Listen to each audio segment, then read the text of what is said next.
ಓಂ ಶ್ರೀ ರಾಘವೇಂದ್ರಾಯ ನಮಃ.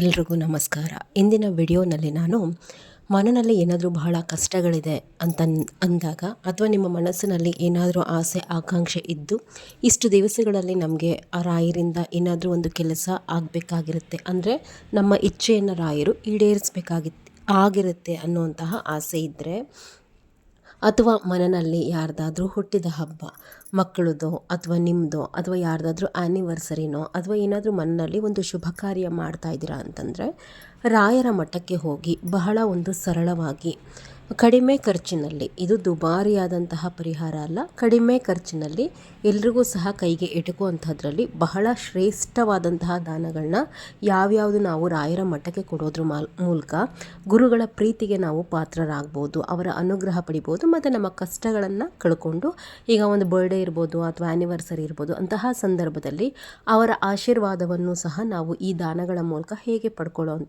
ಅನ್ನುವಂಥದ್ದನ್ನು ನಾನು ಈ ವಿಡಿಯೋನಲ್ಲಿ ನಿಮ್ಮೊಟ್ಟಿಗೆ ಶೇರ್ ಮಾಡ್ಕೋತೀನಿ.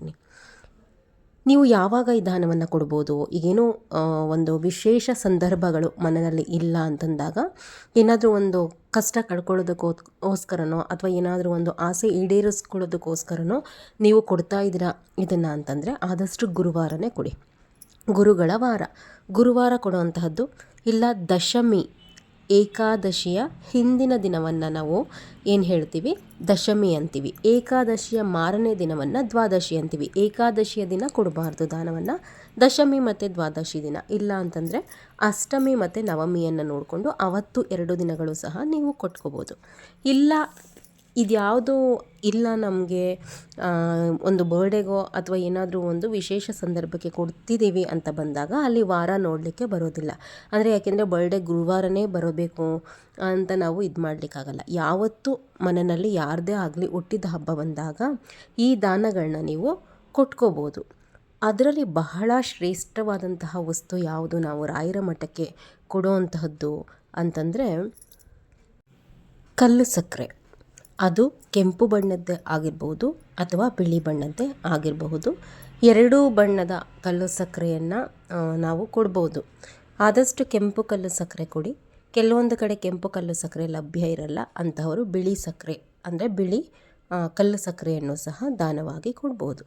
ನಿಮಗೆ ಮನೆಯಲ್ಲಿ ಏನಾದರೂ ಕಷ್ಟ ಇದೆ ಅಥವಾ ನಿಮ್ಮ ಮನಸ್ಸಿನಲ್ಲಿ ಯಾವುದಾದ್ರೂ ಒಂದು ಕೋರಿಕೆ ಇದ್ದು ಅದನ್ನು ರಾಯರು ಈಡೇರಿಸಬೇಕು ಅನ್ನೋಂತಹ ಆಸೆ ಇದೆ ಅಂತಂದರೆ ನೀವೇನು ಮಾಡಬೇಕು ಅಂತಂದರೆ ಕಲ್ಲು ಸಕ್ಕರೆಯನ್ನು ಮಠಕ್ಕೆ ತಗೊಂಡು ಹೋಗಿ ಏನು ಮಾಡಬೇಕು, ಮೊದಲು ರಾಯರ ಬೃಂದಾವನದ ಮುಂದೆ ನಿಂತ್ಕೊಳ್ಳಿ. ನೀವು ನಿಂತ್ಕೊಂಡು ಕಲ್ಲು ಸಕ್ಕರೆಯನ್ನು ನಿಮ್ಮ 2 ಕೈಗಳಲ್ಲಿ ಹಿಡ್ಕೊಳ್ಳಿ. ರಾಯರ ಮುಂದೆ ಹಿಡ್ಕೊಂಡು ನಿಮ್ಮ ಇಚ್ಛೆಯನ್ನು ಹೇಳ್ಕೊಳ್ಳಿ. ಅಂದರೆ ನೀವು ಯಾವ ಕಾರಣಕ್ಕೋಸ್ಕರ ನೀವು ಈ ಕಲ್ಲು ಸಕ್ಕರೆಯನ್ನು ಮಠಕ್ಕೆ ತೊಗೊಂಬಂದು ಕೊಡ್ತಾ ಇದ್ದೀರಾ ಅಂತ ಹೇಳಿ ಹೇಳ್ಕೊಂಡು ಆ ಕಲ್ಲು ಸಕ್ಕರೆಯನ್ನು ಕೈಯಲ್ಲಿ ಹಿಡ್ಕೊಂಡೇನೆ ರಾಯರ ಮಠ ಏನಿರುತ್ತೆ ಅದರ ಸುತ್ತ ಪ್ರದಕ್ಷಿಣೆಯನ್ನು ಹಾಕಬೇಕು. ಅಂದರೆ ಬೃಂದಾವನದ ಸುತ್ತ 3 ಪ್ರದಕ್ಷಿಣೆಯನ್ನು ಹಾಕಿಬಿಟ್ಟು ನಂತರ ಅರ್ಚಕರ ಬಳಿ 1 ಮೊಳ ತುಳಸಿಯನ್ನು ತಗೊಂಡು ಹೋಗಿ ಆ ತುಳಸಿಯನ್ನು ಸೇರಿಸಿಬಿಟ್ಟು ನೀವು ಈ ಕಲ್ಲು ಸಕ್ಕರೆಯನ್ನು ಮಠಕ್ಕೆ ಹೋಗಿ ಕೊಟ್ಬಿಟ್ಟು ಬರುವಂತಹದ್ದು ಬಹಳ ಒಳ್ಳೆಯದಾಗುತ್ತೆ.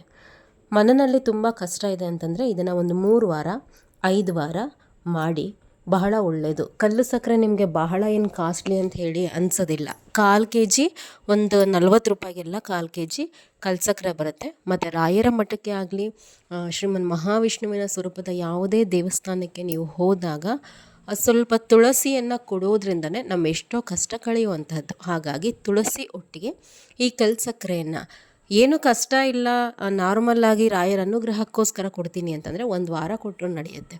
ಇಲ್ಲ ಏನೋ ಮನೆಯಲ್ಲಿ ತುಂಬ ಕಷ್ಟ ಇದೆ ಅಂತಂದರೆ ಇದನ್ನೇ ಮೊದಲನೇ ವಾರ ಸಂಕಲ್ಪ ಮಾಡಿಕೊಂಡು ಮಠಕ್ಕೆ ಹೋದಾಗ, ಅಂದರೆ ಈಗ ಒಂದು 3 ವಾರ ಕೊಡ್ತೀನಿ ಅಂತನೋ ಅಥವಾ 5 ವಾರ ಕೊಡ್ತೀನಿ ಅಂತನೋ ರಾಯರ ಹತ್ರ ಹೇಳಿಕೊಂಡು ಒಂದು 3 ವಾರ ಸಂಜೆ ಟೈಮೋ ಇಲ್ಲ ಬೆಳಗ್ಗೆ ಟೈಮೋ ನಿಮ್ಗೆ ಅನುಕೂಲ ಆದಾಗ ಕಲ್ಲು ಸಕ್ಕರೆಯನ್ನು ತೊಗೊಂಡೋಗಿ ಮೊದಲು ರಾಯರ ಎದುರುಗಡೆ ನಿಂತ್ಕೊಂಡು ನಿಮ್ಮ ಕಷ್ಟವನ್ನು ಹೇಳ್ಕೊಳ್ಳಿ. ಅದಾದಮೇಲೆ ಕಲ್ಲು ಸಕ್ಕರೆ ಸಮೇತ 3 ಪ್ರದಕ್ಷಿಣೆ ಹಾಕ್ಬಿಟ್ಟು ಕೊಟ್ಬಿಟ್ಟು ಬನ್ನಿ.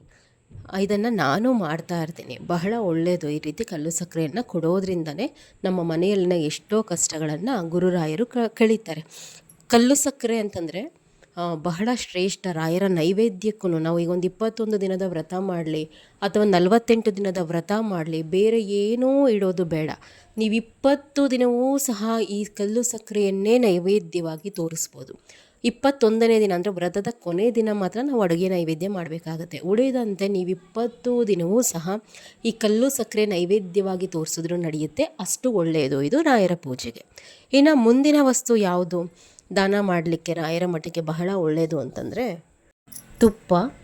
ಇದನ್ನು ಹಣಕಾಸಿನ ಪರಿಸ್ಥಿತಿ ಅನುಕೂಲ ಇರೋವಂಥವರು ದಾನವಾಗಿ ಕೊಡಬಹುದು. ಒಂದು 1/4 kg ಕೊಟ್ಟರೂ ಸಹ ಸಾಕು. ನೀವು ಏನು ಮಾಡಬೇಕು ಅಂತಂದರೆ, ಈ ತುಪ್ಪವನ್ನು ನೀವು ಯಾವಾಗ ಮಠಕ್ಕೆ ಕೊಡ್ತೀರಲ್ವಾ, ಆವಾಗ ಅರ್ಚಕರ ಹತ್ರ ಕೇಳ್ಕೋಬೇಕು, ದಯಮಾಡಿ ಈ ತುಪ್ಪವನ್ನು ರಾಯರ ಮುಂದೆ ಹಚ್ಚುವಂತಹ ದೀಪಕ್ಕೆ ಹಾಕಲಿಕ್ಕೆ ಬಳಸಿ ಅಂತಂದು.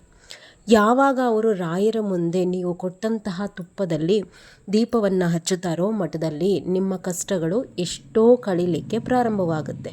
ಈ ರೀತಿ ಯಾವೊಂದು 1/4 kg ನಿಮಗೆ ಶಕ್ತಿ ಎಷ್ಟಿರುತ್ತೆ, ಶಕ್ತಿ ಇರೋವಂತಹವರು ಇದನ್ನು ದಾನವಾಗಿ ಕೊಡ್ಬೋದು. ಇನ್ನು 3ನೇ ವಸ್ತು ಅಂತಂದರೆ, ನಾನು ಏನು ಹೇಳ್ತಿದ್ದೀನಿ ಇದೆಲ್ಲ ಬಹಳ ಶ್ರೇಷ್ಠವಾದಂತಹ ದಾನಗಳು. ಇನ್ನು ಮುಂದೆ ಹೆಸರುಬೇಳೆ ರಾಯರ ನೈವೇದ್ಯಕ್ಕೆ ಎಷ್ಟು ಶ್ರೇಷ್ಠ, ಅದನ್ನು ಬಳಸಿ ಮಾಡುವಂತಹ ಪದಾರ್ಥಗಳು ಅನ್ನುವಂತಹದ್ದು ಎಲ್ರಿಗೂ ತಿಳಿದೇ ಇದೆ. ರಾಯರಿಗೆ ಪ್ರಿಯವಾದಂತಹ ನೈವೇದ್ಯಗಳು ಅಂತಂದರೆ ಹೆಸರುಬೇಳೆ ಪಾಯಸ ಮತ್ತು ಹೆಸರುಬೇಳೆ ಅಂದರೆ ಕೋಸಂಬರಿ ಮಾಡ್ತೀವಲ್ವ, ಅದು ಅತ್ಯಂತ ಶ್ರೇಷ್ಠವಾದ ನೈವೇದ್ಯ. ಹೀಗಾಗಿ ರಾಯರ ಮಠಕ್ಕೆ ನೀವು ಹೆಸರುಬೇಳೆಯನ್ನು ದಾನವಾಗಿ ಕೊಡುವಂತಹದ್ದು. ನಿಮಗೆಷ್ಟು ಶಕ್ತಿ ಇರುತ್ತೆ ಅಷ್ಟನ್ನು ಕೊಡಿ. ಅವರು ಅಲ್ಲಿ ಮಾಡುವಂತಹ ಅಡುಗೆ ಪದಾರ್ಥಗಳಿಗೆ ಬಳಸ್ಕೋತಾರೆ.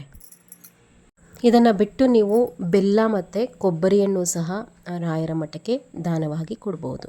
ಇದೆಲ್ಲ ನಾನು ಏನು ಹೇಳಿದೆ ಇವೆಲ್ಲವೂ ಸಹ ಮಠಕ್ಕೆ ನಾವು ಕೊಡುವಂತಹ ಒಂದು ದಾನಗಳಲ್ಲಿ ಶ್ರೇಷ್ಠವಾದಂತಹ ದಾನ ಅಂತ ಹೇಳ್ಬೋದು. ಇದನ್ನು ಬಿಟ್ಟರೆ ನೀವು ಏನು ಮಾಡ್ಬೋದು, ಆಯಾ ಮಠದಲ್ಲಿ ಏನು ಪ್ರಸಾದ ತಯಾರಿ ಮಾಡ್ತಾರೆ ಅನ್ನುವಂತಹದ್ದು ನೀವು ನಿರಂತರವಾಗಿ ಹೋಗಿ ಬರುತ್ತಿರೋದ್ರಿಂದ ಯಾವ ಮಠದ ಪ್ರಸಾದದ ವಾಡಿಕೆ ಹೇಗಿರುತ್ತೆ ಅನ್ನುವಂತಹದ್ದು ನಿಮಗೆ ಗೊತ್ತಿರುತ್ತೆ. ಕೆಲವೊಂದು ಕಡೆ ಪ್ರತಿ ಗುರುವಾರ ಊಟದ ವ್ಯವಸ್ಥೆ ಮಾಡ್ತಾರೆ, ಅಥವಾ ಕೆಲವೊಂದು ಕಡೆ ಬಾಳೆಹಣ್ಣು ಕೊಡ್ತಾರೆ, ಕೆಲವೊಂದು ಕಡೆ ಕಲ್ಲು ಸಕ್ಕರೆ ಕೊಡ್ತಾರೆ.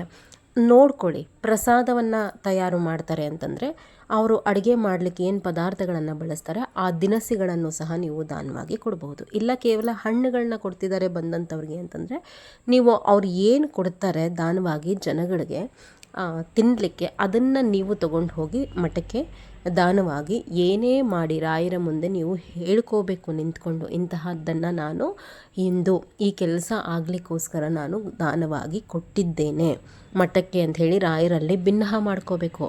ರಾಯರಿಗೆ ಮತ್ತು ತಿಳಿಯೋದು ಹೇಗೆ ನಾವು ಏನು ಕೊಟ್ಟಿದ್ದೀವಿ ಅನ್ನುವಂಥದ್ದು ಯಾವುದನ್ನೇ ಆಗಲಿ ನಿಂತ್ಕೊಂಡು ಹೇಳ್ಕೊಳ್ಳಿ ರಾಯರ ಮುಂದೆ. ನಿಮ್ಮ ಕಷ್ಟ ಏನಿದೆ, ನಿಮ್ಮ ಆಸೆ ಏನಿದೆ, ಇದರ ಜೊತೆಗೆ ಆ ರೀತಿ ಏನಾದರೂ ದಾನ ಕೊಡ್ತಾ ಇದ್ದೀರಾ ಅಂತಂದರೆ ಮನೆಯಲ್ಲಿ ರಾಯರ ಪೂಜೆ ಮಾಡಿರಬೇಕು. ಆದಷ್ಟು ಆವತ್ತು ತುಪ್ಪದ ದೀಪವನ್ನು ರಾಯರ ಮುಂದೆ ಹಚ್ಚಿರಬೇಕು.